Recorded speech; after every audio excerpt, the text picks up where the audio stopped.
नमस्कार, मैं हूं अमित चौबे अनमोल और आप देख रहे हैं पल पल भारत। साथियों, आज हम बात कर रहे हैं महर्षि वाल्मीकि जी के विषय में। महर्षि वाल्मीकि का पहले नाम रत्नाकर था। इनका जन्म पवित्र ब्राह्मण कुल में हुआ था, किंतु डाकुओं के संसर्ग में रहने के कारण ये लूटपाट और हत्याएं करने लगे और यही इनकी आजीविका का साधन बन गया। इन्हें जो भी मार्ग में मिल जाता है उसकी संपत्ति लूट लिया करते थे। एक दिन इनकी मुलाकात देवर्षि नारद से हुई। इन्होंने नारद जी से कहा कि तुम्हारे पास जो कुछ भी है उसे निकाल कर रख दो, नहीं तो जीवन से हाथ धोना पड़ेगा। देवर्षि नारद ने कहा, मेरे पास इस समय वीणा और वस्त्र के अतिरिक्त है ही क्या।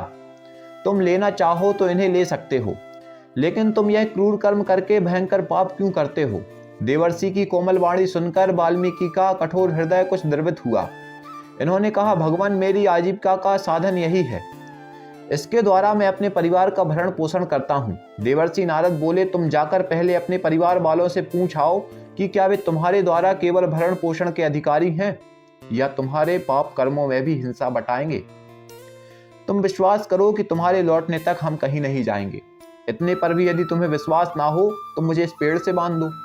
देवर्षि को पेड़ से बांधकर ये अपने घर गए। इन्होंने बारी बारी से अपने कुटुंबियों से पूछा कि तुम लोग मेरे पापों में हिस्सा लोगे या मुझसे केवल भरण पोषण ही चाहते हो। सभी ने एक स्वर में कहा कि हमारा भरण पोषण तुम्हारा कर्तव्य है। तुम कैसे धन लाते हो यह तुम्हारे सोचने का विषय है। हम तुम्हारे पापों के हिस्सेदार नहीं बनेंगे। अपने कुटुंबियों की बात सुनकर वाल्मीकि के हृदय में आघात लगा। उनके ज्ञान नेत्र खुल गए। उन्होंने जल्दी से जंगल में जाकर देवर्षि के बंधन खोले और विलाप करते हुए उनके चरणों में पड़ गए। उस रुदन में गहरा पश्चाताप था। नारद जी ने उन्हें धैर्य बंधाया और राम राम के जप का उपदेश दिया, किंतु पूर्वकृत भयंकर पापों के कारण उनसे राम नाम का उच्चारण नहीं हो पाया। तदंतर नारद जी ने सोच समझकर उनसे मरा मरा जपने के लिए कहा। बार बार मरा मरा कहने से अपने आप राम राम का उच्चारण हो जाता है। नारद जी का उपदेश प्राप्त करके वाल्मीकि नाम जप में निमग्न हो गए। हजारों वर्षों तक नाम जप की प्रबल निष्ठा ने उनके संपूर्ण पापों को धो दिया। उनके शरीर पर दीमकों ने अपनी बामी बना दी। दीमकों के घर को वाल्मीकि कहते हैं।